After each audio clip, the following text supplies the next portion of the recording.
Uzun zamandır beklenen ve 25 Şubat'ta AMC'de gösterime girecek olan, The Walking Dead, The Ones Who Live, serinin en sevilen karakterlerinden ikisinin geri dönüşünü simgeliyor. Bu heyecan verici bir haber olmalı, ancak hala içeriye aşırı doygunluk hissi veren bir, Walking Dead, evreninde, serinin en ikonik çiftini merkeze alan bir devam serisi bile hayal kırıklığı yaratma kapasitesine sahip. Kasım 2018'de yayınlanan, The Walking Dead'in 9. sezonu, ana kahramanı Rick Grimes'ın son düzenli görünümüne damgasını vurdu. Topluluğunu kurtarmak için kendini feda ediyor gibi görünen Rick, gizemli müttefiki Jadis tarafından kurtarıldı ve helikopterle CRM olarak bilinen askeri bir junta tarafından yönetilen devasa bir medeniyet olan Sivil Cumhuriyet'e götürüldü. Eşi Maicon, ertesi sezon onu aramak için diziden ayrıldı. Rick'in seriden sonsuza dek ayrıldığına dair söylentiler elbette fazlasıyla abartılmıştı. Hala hayatta olması bir yana, The Walking Dead'deki son görünümünün hemen ardından Rick'in hikayesinin sonunda bir dizi filmle devam edeceği duyurusu geldi. Bu filmlerin birkaç yıl boyunca geliştirme cehenneminde kalmasına neden olan bir dizi faktör bir araya geldi. Bunlar arasında planlama sorunları, COVID gecikmeleri ve yayın hizmetleri üzerinden sinema gösterimlerine olan iştahın azalması da vardı. Bu arada,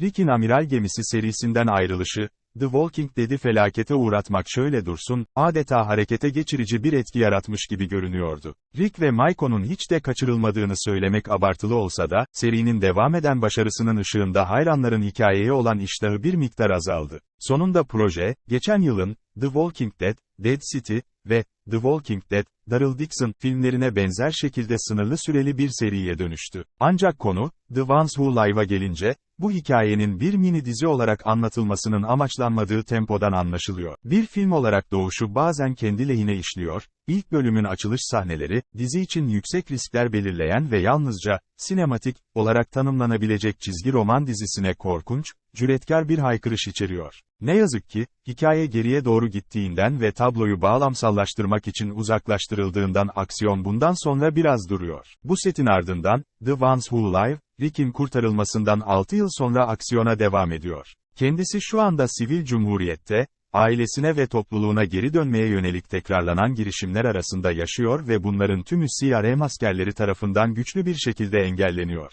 CRM, seri boyunca sık sık gizemli bir şekilde ortaya çıktı, özellikle de, The Walking Dead, World Beyond'un baş düşmanları olarak. The Ones Who Live'ın 4 bölümü, önceki görünümleriyle ilgili birkaç yarım kalmış noktayı çözdü, ancak dizi henüz önemli yeni bir dünya inşa etme yolunda pek çok şey ortaya koymadı ve motivasyonları hala belirsizliğini koruyor. CRM'in nasıl çalıştığını anlamak için, World Beyond'u izlemeniz gerekmemeli, ancak aynı zamanda, World Beyond'a getirdikleri tehdidi artıracak yeni bir bakış açısı olmadan, CRM'in buradaki varlığı bir kaplama gibi geliyor ve bu zor. Onları zorlayıcı kötü adamlar olarak kabul etmek. The Ones Who Live'da tanıştığımız Rick Grimes, Alexandria'daki muadilinden çok daha az yoğun. İlk sahnelerde Lincoln role belli bir tarafsızlıkla yaklaşıyor. Bu seçim çoğunlukla karakter için işe yarasa da, Rick'in Civic Republic'te hayatta kaldığı her şey göz önüne alındığında, onu, The Walking Dead'in Rick ile uzlaştırmak ilk başta daha zor. Hikaye ilk 3 bölümde ilerledikçe eski Rick'in gölgeleri kenarlardan sızmaya başlıyor. 4. bölümün başlangıcında Lincoln tamamen Rick'in ritimlerine geri dönmüştü,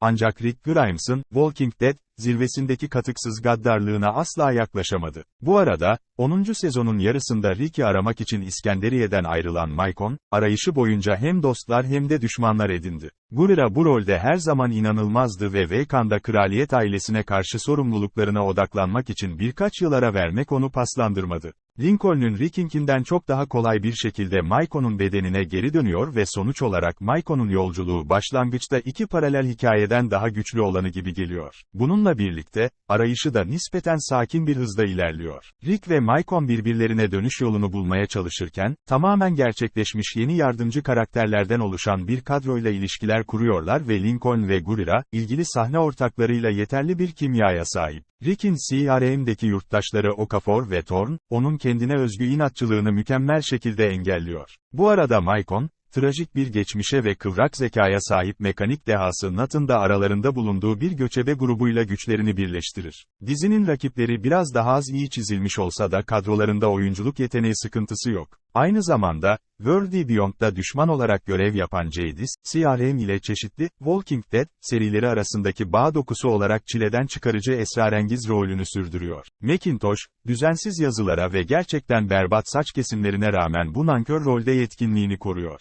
Tereo, Quinn'in tüm General Bailey'de de bir şifredir, ancak O'King kendisine verilen azıcık şeye, Lost'taki John Locke gibi tam olarak kullandığı belirsiz tehdit duygusunu aşılıyor. Nispeten zayıf bir olay örgüsünü taşımanın ötesinde, güçlü yardımcı oyuncu kadrosu aynı zamanda, The Walking Dead'in en iyi sezonlarına güç veren motoru yeniden canlandırma olanağına da olanak tanıyor, ne kadar sevilen ya da tanıdık olursa olsun herhangi bir karakterin her an öldürülebileceği fikri. Açıkçası Rick ve Maicon güvende olacak, ancak, başkası adil bir oyundur ve bu karakterlerden herhangi birini kaybetme ihtimali zaten ağırlık taşımaktadır. Bununla birlikte, olay örgüsü distopik bir stratokrasi hakkındaki gereksiz önemsiz şeyler nedeniyle çok fazla çıkmaza girerse, güçlü performanslardan ve iyi çizilmiş karakterlerden gelen duygusal çekim, bunu telafi etmek için yeterli olmayabilir. Neyse ki 3. bölümde tempo artıyor ve temel çatışmalar iyice yoluna giriyor, ancak izleyicilerin tam gaz ilerlemek için ilk iki yavaş, beceriksiz bölümü tamamlamaları gerekecek. Hala Rick ve Maicon'un hikayesine derinden bağlı olan hayranlar için dizi muhtemelen arzu ettikleri kapanışı sunacak, ancak bu, zaten bu dizinin sahip olduğu hayran kitlesinin bir kısmı olan izleyicinin küçük bir kısmını tanımlıyor. Doruğa ulaşmak, başarılı hikaye anlatımından ve Ölü Şehir ve Daryl Dixon'ın köklü dünyalarından sonra, buna daha da az ihtiyaç duyuluyor.